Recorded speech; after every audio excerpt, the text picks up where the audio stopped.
Today, we're diving into the massive tug-of-war that's defining crypto right now. On one side, you've got the raw, chaotic emotion of everyday investors. And on the other, the cold, calculating logic of the corporate machine. I mean, it's the billion-dollar question, right? When you see Bitcoin's price go on one of its wild rides, what's actually pulling the levers behind the scenes? You might think it's all about the tech, network adoption, hash rates, or maybe it's big picture economics. But what if the real driving force is something much, much more human? Well, take a look at this. It's basically an EKG for the crypto market's mood. It's the Fear and Greed Index, and it suggests the market isn't just influenced by emotion, it's practically built on it. Those peaks? That's extreme greed, and the valleys? That's extreme fear taking over. So, to really get what's going on, we have to look past the spreadsheets and into what might be finance's biggest open secret, the human element. Now, this isn't just about feeling good when the price is up. A field called emotional finance, based on research out of the University of Bath, says our unconscious mind is a huge player here. It's a way to explain why we, as humans, make financial decisions that, on paper, look completely irrational. And look, this isn't some fringe theory. The Nobel Prize-winning economist Robert Shiller came up with the famous term irrational exuberance to describe exactly this during the dot-com bubble. He was talking about those moments when the market's excitement just completely disconnects from any real-world value. All right, so how does all this theory actually play out for a real person?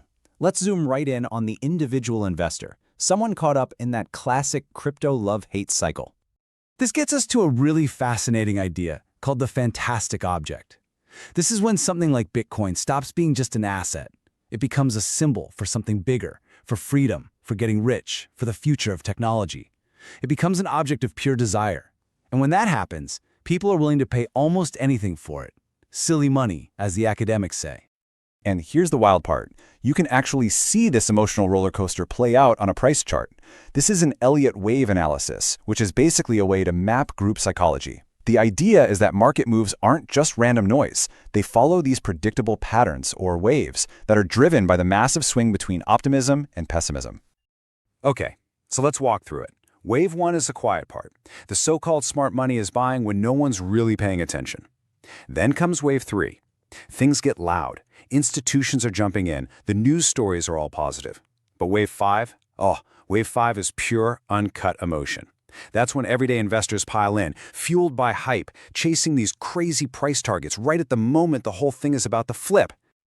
So, okay, we have this market that runs on pure emotion, a total roller coaster, which brings up a really, really big question now that corporations are getting involved.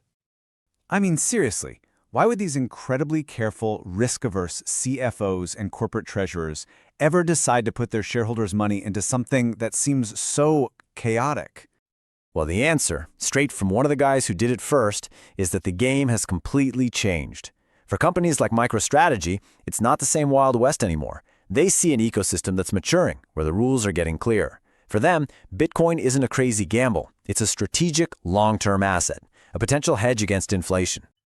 And this, right here, is the whole conflict in a single picture. On the left, you've got the wild, beating heart of the market, driven by fear and greed. And on the right, you have the corporate approach, buttoned up, structured, and totally bound by a very thick rulebook. It's a fight to tame the beast. But trying to tame that beast, well, it is incredibly hard. For corporations, it means trying to shove this brand new, fast-moving digital asset into an old-school analog system of rules. And it is an accountant's worst nightmare. Here's headache number 1, and it's a big one. According to a Deloitte report, under U.S. accounting rules, Bitcoin isn't treated like cash or a stock. It's classified as an indefinite-lived, intangible asset.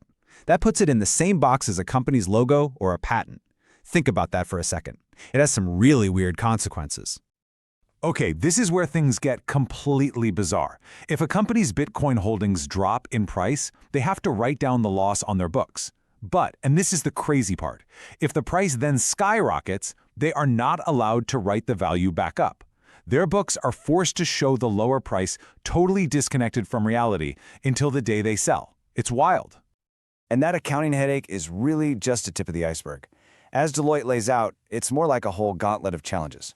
You've got complex tax rules, massive security risks, trying to stay compliant everywhere, setting up internal controls. It's a huge, huge undertaking. So, when you pull back and look at the whole picture, what we're really watching is a fundamental battle for the very soul of crypto. It's this epic clash of two worlds. You've got the raw, emotional frontier driven by belief, those fantastic objects that create booms and busts. And on the other side, you've got the risk managers and the accountants, desperately trying to build fences and bring some kind of order to all that chaos. Which leaves us with the ultimate question for the future of finance. Will the rigid rules of Wall Street eventually tame crypto's wild heart and turn it into just another boring asset on a spreadsheet? Or will the powerful, deeply human emotion that fuels crypto prove to be too much to contain, and maybe, just maybe, end up changing the whole system it's trying to join?